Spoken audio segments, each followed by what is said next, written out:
Make a motion that we reopen the budget for 2016. Since we just completed a municipal election, even though there are new commissioners elected, the law does us allow to do that, and I'd have a proposal how we could avoid a tax increase for this year. Okay. Is there a particular reason that you're going to give us before we second it, or as to under what part of the county code that you're doing this? Yes, I had mentioned it last time. It is what do I get? Section 1782.1. During the month of January next following any municipal election, the commissioners of any county may amend the budget and the levy and tax rate to conform with this amended budget. A period of 10 days public inspection at the office of the chief clerk of the proposed amended budget, after notice by the chief clerk to that effect is published once in a newspaper, is provided in section 110 of this act, shall intervene between the proposed amended budget and the adoption thereof. Any amended budget must be adopted by county commissioners on or before the 15th day of February. Aren't there certain monetary stipulations also as part of that act? I think that's a separate, there's like ors in there, so, but I think that we can also meet that stipulation as well. Well, the stipulation, as I understood it, and I could be wrong, requires essentially a change equal to 10% of the budget, which means we'd be looking at approximately $7 million in either... Or 10% of the general fund budget.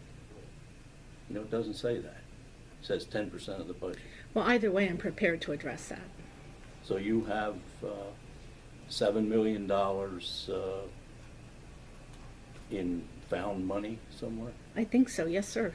If I could just interject, it's 10% in the aggregate or 25% in any function over the proposed budget that was available for inspection. So it's to be adopted if the budget would be increased by more than 10% in the aggregate or more than 25% in any function. Any cuts to the budget can be made without action. So the provision, and I did review with our solicitor just so that I'm just clear I understood it. The intention, I believe, or the spirit of this law was that if an outgoing board of commissioners, in this example, were to amend the budget, say, for any particular, for the overall budget or in any particular category, this gives the next incoming board the ability to amend it for whatever purposes they see fit to fund the budget, to basically increase the budget. I would like to rebut that, please. Mm-hmm. The intent of having the or in there is so that this board also has the opportunity to decrease the millage rate. So therefore, an increase may not be necessary, and this would also allow us to decrease the millage rate. If you're going to change the millage, yes. Right. All right.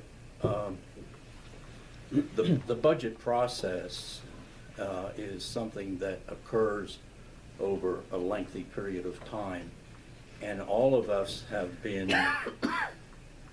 aware of revenues, expenses during this whole budget rollout process.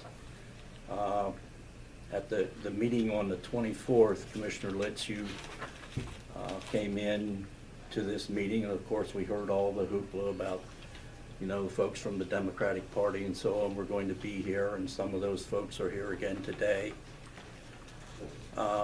But the majority commissioners had no insight whatsoever as to specifics, and you handed out a paper here that day and then anticipated that we might make a change to the budget based on that. Yesterday, I asked you that if you're asking me to consider opening the budget and taking a look at this process, that you make available to us the information that you were going to present here today. I made that request, and I felt it was a very professional request, and you said that you couldn't do it, you were still working on it. Then I asked that at least I have it at 8:30 this morning, I would be in here this morning, and you, through an email, communicated that you didn't feel it appropriate to do that because this needed to be done in an open meeting, at a public meeting. You can share information ahead of time. We just are not allowed to deliberate in private, and I certainly agree with that. But I hear from you many times, well, this is the first time I heard about this. This is the first time I've seen this. So today, you're expecting me to act on a millage change and a budget change on something that I really don't have any idea what you're going to show us. So if you're willing to share that with us now, then we can entertain a motion. I would be willing to do that. Or if you want to share it with us now, and then you want to make a motion at our next regular meeting, I can live with that. But I'm not prepared to second your motion this morning on some phantom of a plan that you have to change the millage, so. May I rebut that, please? We have Commissioner Ames's comments. First of all, anyone who happens to be here from the Democratic Party are my constituents, but they are also your constituents, so their party doesn't matter, because I'm sure there are Republicans here as well, and they are also my constituents, and I listen to and respond to them as well. Number two, you did ask me yesterday for information, and in that email I also provided a link on my webpage where immediately after the last meeting I listed the points that I went over at the last meeting. I was not going to do that day, but there was a constituent here who asked me to itemize them, and I did, so that it would be open and transparent and not hard for anybody to follow. I did itemize things there. I want to come back and amend that, is what I would like to do today. So the plan, as amended today, would not be voted on today, just to reopen the budget process. And then it would be on display after a vote, which could be at the next meeting, to adopt it, and then adopted formally after the 10 days of display by February the 15th. So I think that this is the first step in what has to happen by February 15th. Okay. Well, there's a dispute whether or not we should air out your presentation and then see if it warrants a second. That's certainly... I can do that if that's what you prefer. You know, if you're willing to listen, I would gladly certainly. present. Oh, yeah, Okay. always. But All right. I do appreciate this opportunity to be able to share with you some observations concerning the budget. I do have, we get on the back of our treasurer's report every week, or every time we meet, investments. And those investments include refunds from insurance companies. They could be workman's comp, they could be our health insurance, those kinds of things. But from what I can figure, we have about 3 companies that give us refunds in a year's time. And that's, of course, if we don't have a catastrophic claim. Now, if we do, that's out the door. But we also budget for how much the recorder of deeds is going to bring in. And sometimes there's no homes sold, so that falls short. We also budget for how much the constables are going to bring in. Sometimes that falls short. We budget how much planning is going to bring in. Sometimes that falls short. But we have a pretty good idea what that budget should be. We have that $1.3 million in carryover that should be accounted for. There was also a $900,000 designated for payroll. Now that $900,000 we can use to make the January 7th payroll. Now, because I said we should be able to budget this for some reason, I also think that a conservative amount would be $1.3 million for 2016 that we could include in the budget. And the reason being is, if one is down a little more and less to refund, another one could be a little bit higher of a refund. So I think it's all going to balance out at the end of the year. That would give us working capital of $7.5 million, and our deficit is $7.4 million. So they're very, very close. Now, in addition to that, we have Cedar Haven funds of $3,600,000 that are over the 10% that is recommended from my training that we have in a reserve. So if you would add the $7.5 million and the 3.6, $11,101,860.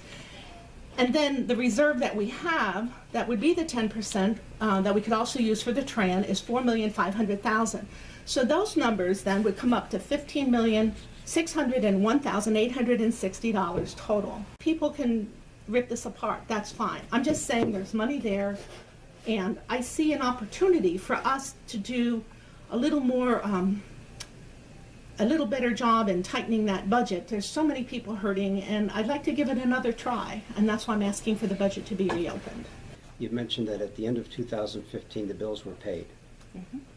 Now, do you realize that there are a lot of bills that will be coming in January that will be due for, we average $6 million a month in bills. Mm-hmm.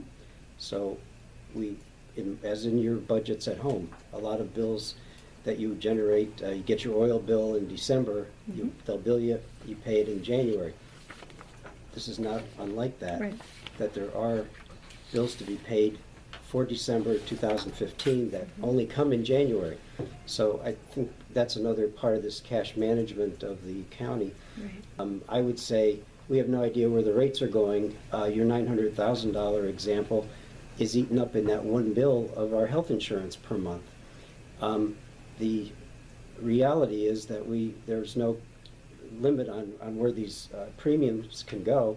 And then if we get a refund, that's great. But if it goes the other way because we exceed the cap, then we're going to be putting money out of pocket that we would be happy to have that refund sitting there. And that's why I'm reluctant to use refunds that are one-time, and you have no control over whether you're going to get one or not, to use that as part of our budget revenue. I don't believe that that's sound management.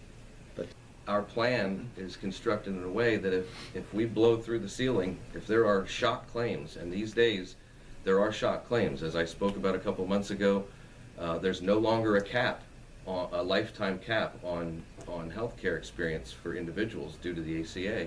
So if we go through that cap, we get an invoice. Could be for millions. We could get a bill from our health insurance carrier for a significant amount of money. Those refunds are sitting there to balance out those years when you have bad experience, and the ones where you have good experience, you get the refund. those are the kinds of things that if anyone wants to. If I may just rebut that, there is Certainly. also money that's still owed us that we will be getting, that, that's coming in. So, and not all of it was in the $3.5 million, so. You held the Yes. $3.5 million that you have listed as human services from the state Mhm. is money that we have advanced.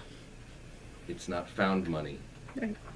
At the expense of advancing that money between July and the end of the year on the state's behalf, we were not, as Sally said, we were not able to set aside anything in January for the bills that are due from December and the payroll that there's still residual payroll from the end of December, the last week of December, that still has to be paid. Each payroll is $800,000, so you can assume half of that alone is $400,000. That still belongs to 2015, and we didn't get to set anything aside for January for those 2016 or for 2015 bills. The Controller's Office calls it the 13th month. So when that $3.5 million gets here and it's starting to flow, we have catch-up to do with that. It's not found money, it's not windfall money, it's reimbursement for money that we already paid on the state's behalf. I don't have all the answers. This is all stuff that needs to be researched and discussed, and that's why I'd like to reopen the budget. If we only deposit the money in December, that money's not gonna come in till December, till 2017. My gut feeling is we're not gonna see the majority of the 2016 ARC money in 2016, that's gonna come in 17. Respect. We can't include money in a 2016 budget that we might be getting in 2017. Now, really, you know that's not good business practice. You cannot do that. What was billed in 2013, we got in 2014, the entire amount. What was billed in 2014, we got 70% in 2014. What was billed in 2015, so far this year, we got $455,000. But you know what? The state money wasn't coming in. So I don't know how much the state budget has really complicated our budget process, because it's not clear-cut where we are at the end of the year. And that's the whole problem. And that's why I think we need to take the time to look at this again and do a little more belt-tightening. And I think that it's not unreasonable to attain. And if we end up having to use some of our reserve, that's what the reserve's for, but we're going to get it. And if it comes in January of 2017, we're still getting it. But it looks like we should get it in 2016. In my opinion. What you're saying there is... That's the 8.1. Of the 8.1, you have a philosophical difference. Yes. And that's why I put that separate. About that 8.1. So what you're saying there in your calculations is $4.5 million of the 8.1 would be used, but then it's used, then it's gone, and it would be done. And so when you're going, you know... No, if it's a TRAN, it comes back. But you're including it in your $15 million. Oh, sure. I'm just showing what the total available funds are.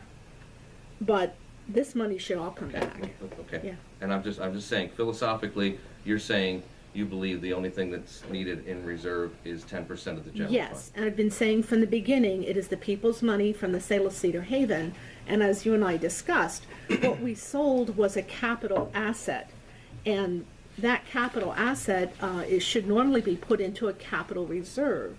And so in accounting, to take that money and put it into an operating reserve without that discussion is unusual.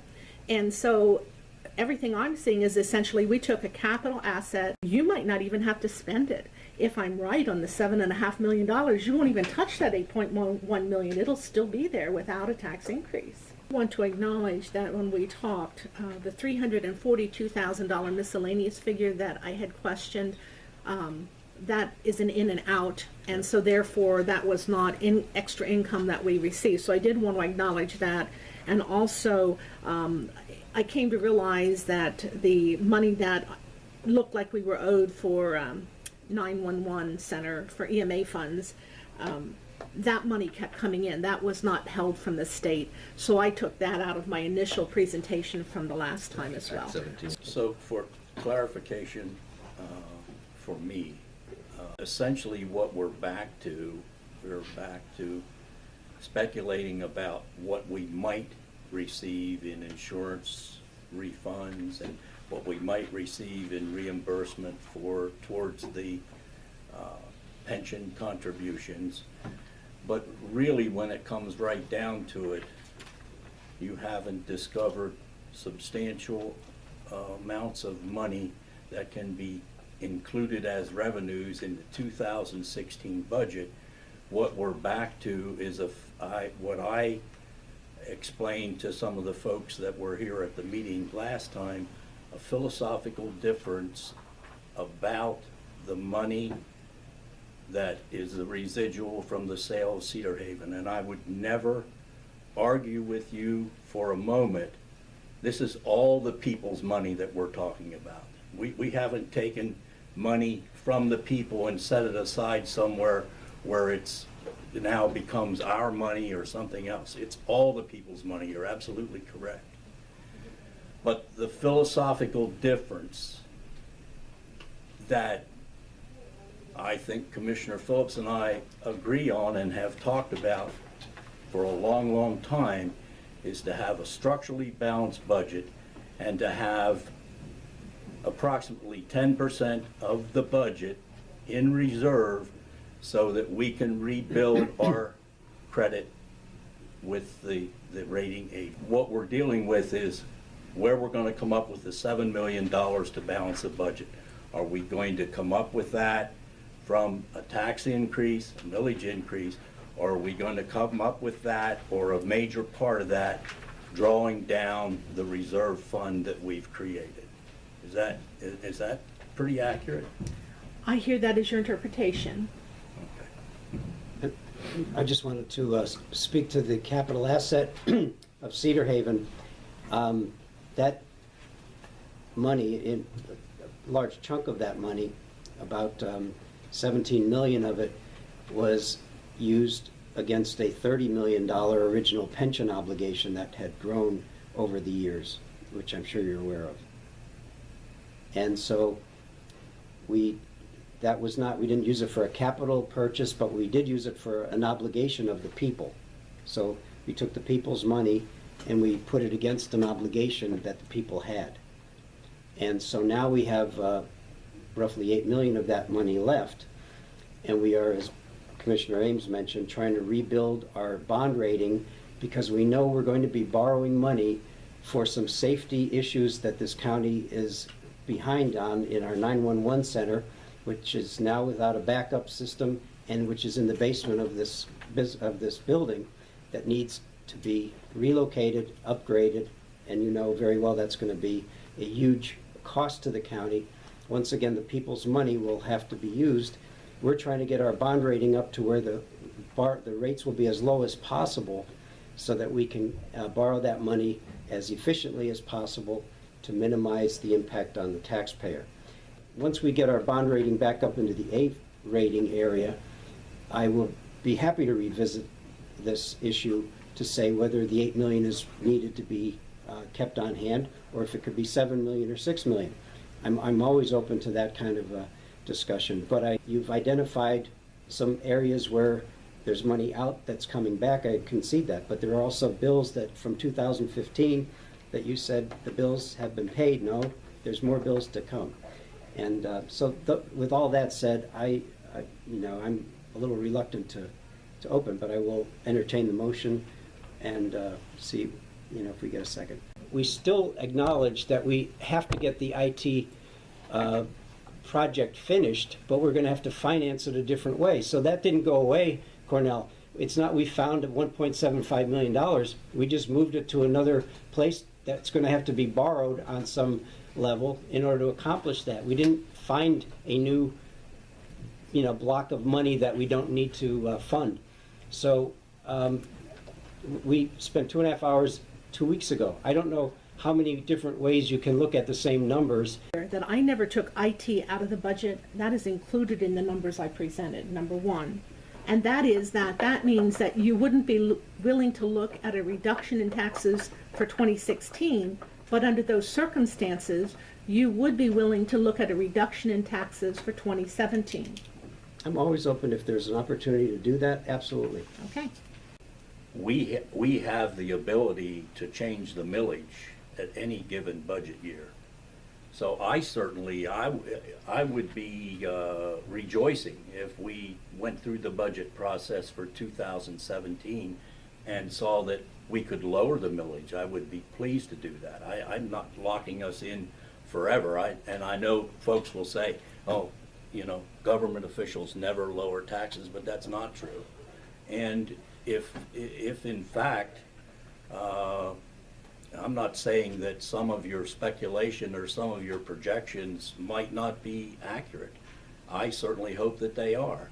And if they are, I would be pleased during the budget process. I think we would all be happy if we came down to the wire before the 2017 budget is adopted and say, we don't need all this money.